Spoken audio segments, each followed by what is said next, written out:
O mapa com o qual estamos acostumados é um mapa mentiroso, ou talvez a palavra certa seria distorcido. Quando você tenta representar a superfície de uma esfera numa superfície plana, inevitavelmente há distorções. Nesse mapa, conhecido como projeção de Mercator, quanto mais você se afasta da linha do Equador, isso é, do centro do mapa, maior é a distorção. Pegue, por exemplo, a Groenlândia, a maior ilha do mundo. Como ela está próxima ao Polo Norte, nesse mapa ela aparenta ser maior que a América do Sul inteira. Mas, quando trazemos para uma área do mapa sem distorção, vemos que a maior ilha do mundo não ocuparia nem um terço do território brasileiro. E ainda assim, esse mapa continua sendo útil para navegação, já que suas latitudes e longitudes são corretas.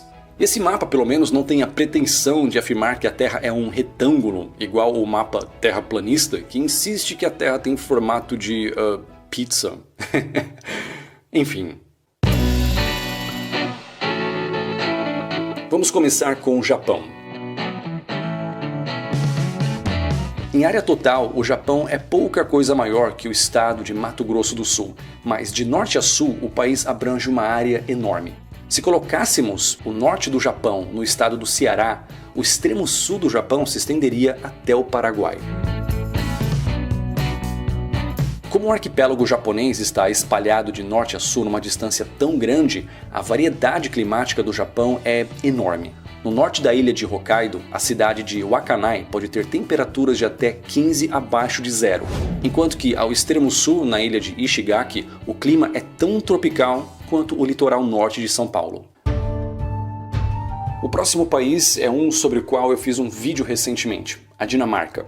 A pequena península ao norte da Alemanha é pouca coisa menor que o estado do Rio de Janeiro. Mas os vikings eram grandes exploradores que partiam para os mares em busca de novas terras. E de vez em quando eles encontravam alguma coisa, como as Ilhas Faroé, Canadá, Islândia e Groenlândia.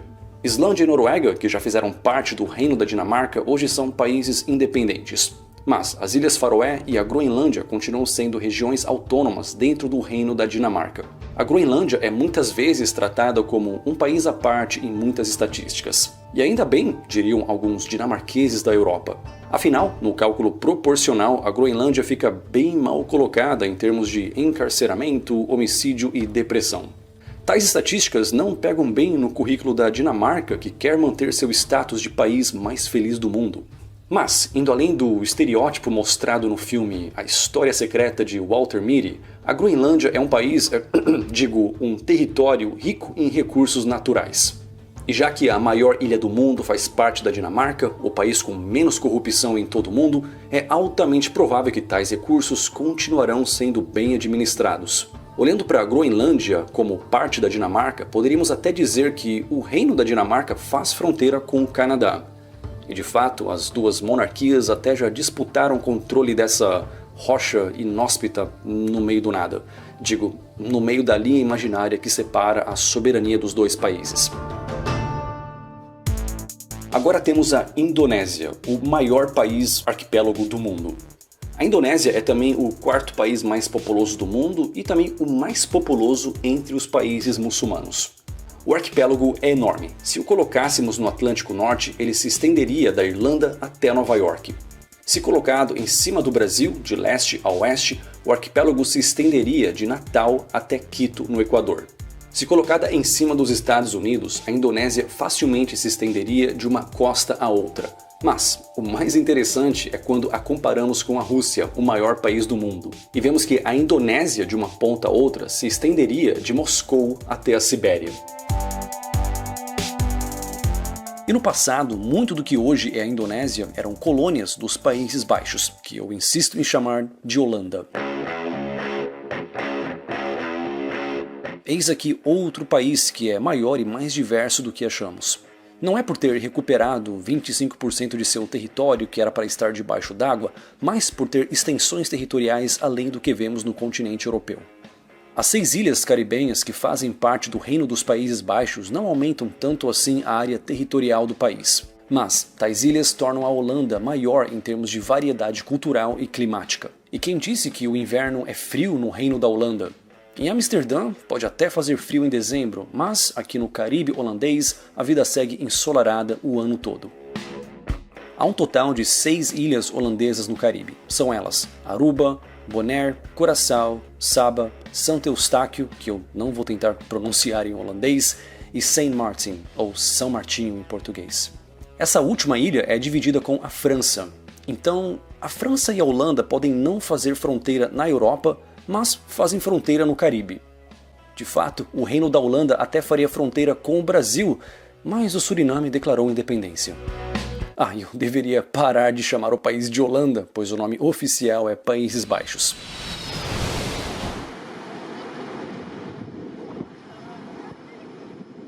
O próximo na lista é o Chile. Se o Chile fosse sobreposto no mapa da Europa, ele se estenderia do sul de Portugal até o norte da Noruega. Nos Estados Unidos, ele se estenderia do Atlântico ao Pacífico, e no Brasil, ele se estenderia do Oiapoque ao Chuí.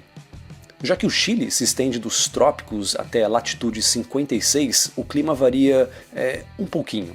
Desde desertos escaldantes no norte, de fato o lugar mais seco do planeta, o Atacama, ao clima temperado na capital Santiago, até o clima alpino da Cordilheira dos Andes, e há também a Ilha de Páscoa, que tem clima subtropical. Sim, o Chile não termina na América do Sul. Uma das ilhas mais isoladas do mundo, no meio do Pacífico, pertence ao Chile.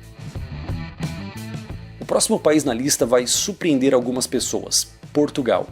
Eu sei, à primeira vista Portugal não é pequenino como Luxemburgo, mas também não é grandinho como a Espanha. Onde Portugal se destaca então? Na sua área territorial marítima, ou Zona Econômica Exclusiva, onde o país tem soberania e direito de exploração econômica.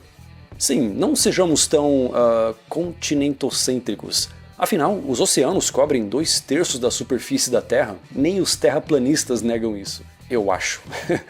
Portugal tem a 3ª maior zona econômica exclusiva da União Europeia e a 11ª maior do mundo. Essa zona econômica exclusiva tem várias vezes o tamanho de Portugal continental. E tem mais, há alguns anos Portugal apresentou à ONU um plano de expansão da sua atual zona econômica exclusiva. Se a ONU aceitar tais reivindicações, Portugal dobrará seu território marítimo atual, tendo soberania e direito de exploração a uma zona marítima enorme. Tais reivindicações são possíveis graças aos arquipélagos da Madeira e dos Açores, os quais tornam Portugal não somente maior territorialmente, mas também mais diverso e maior em sua zona econômica exclusiva. Será que há clima subtropical em Portugal? Sim, na Ilha da Madeira, onde há até mesmo uma vegetação parecida com a Mata Atlântica brasileira. E será que há desertos em Portugal? Sim, na Ilha do Porto Santo. E há neve em Portugal? É claro, na Serra da Estrela. Pode parecer besteira, mas há países europeus maiores como Alemanha e Polônia que não têm essa diversidade de paisagens e de climas como Portugal. E quer saber mais sobre Portugal? Aqui no canal eu tenho vários vídeos sobre o país, incluindo vídeos sobre as ilhas da Madeira e do Porto Santo. E agora chegamos ao último país da lista, a França. Se eu disser que a França é o maior país da Europa, tirando a Rússia, é claro, muitos diriam que eu estaria errado. A Ucrânia é maior que a França, não é? Sim, mas na verdade não. A França, no continente europeu, tem um pouco mais que 550 mil quilômetros quadrados. Mas a França não termina aqui. Ainda há quase 120 mil quilômetros quadrados de ilhas e territórios espalhados pelos 4 cantos do mundo. Não, essas não são mais colônias, são territórios que optaram por permanecer como parte da República Francesa, mesmo tendo a opção de independência. Esse mapa me fez rever o que eu achava que sabia sobre a extensão da França no mundo. Eu não imaginava que a França ainda tinha tantos territórios, ficando atrás apenas do Reino Unido. No Caribe, há Guadalupe e Martinica, na África, há Mayotte e Réunion, na vizinhança da Austrália, há a Nova Caledônia, que em 2020 disse não mais uma vez à independência. Bem, se eu fosse citar todos os pedacinhos da França espalhados pelo mundo, eu teria que fazer um vídeo só sobre isso. Então vou citar aqui só mais 2 que são particularmente interessantes. Começando com as ilhas de Saint-Pierre e Miquelon, a 30 km da ilha de Newfoundland, no Canadá.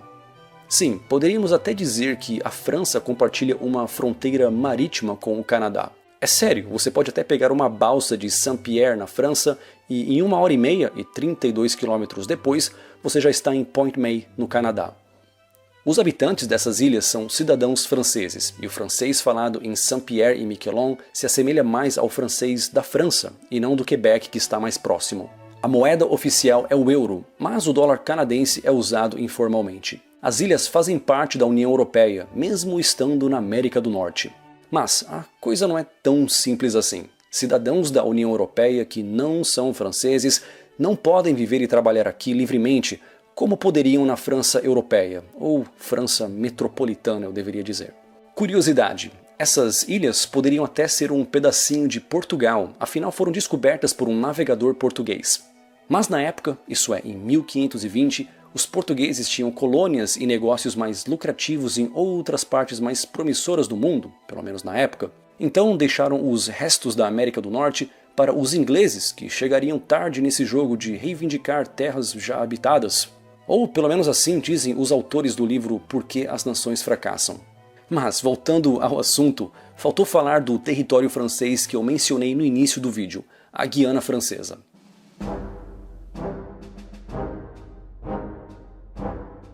Num passado distante, além da Guiana Francesa, havia mais 4 Guianas, uma inglesa, uma holandesa, que hoje é Suriname, e uma espanhola, que hoje é Venezuela.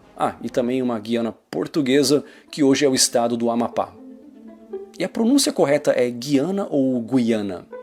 Aparentemente, as duas estão corretas. A Guiana Francesa é um pedaço da França na América do Sul. A língua, obviamente, é o francês, a moeda é o euro e o território faz parte da União Europeia.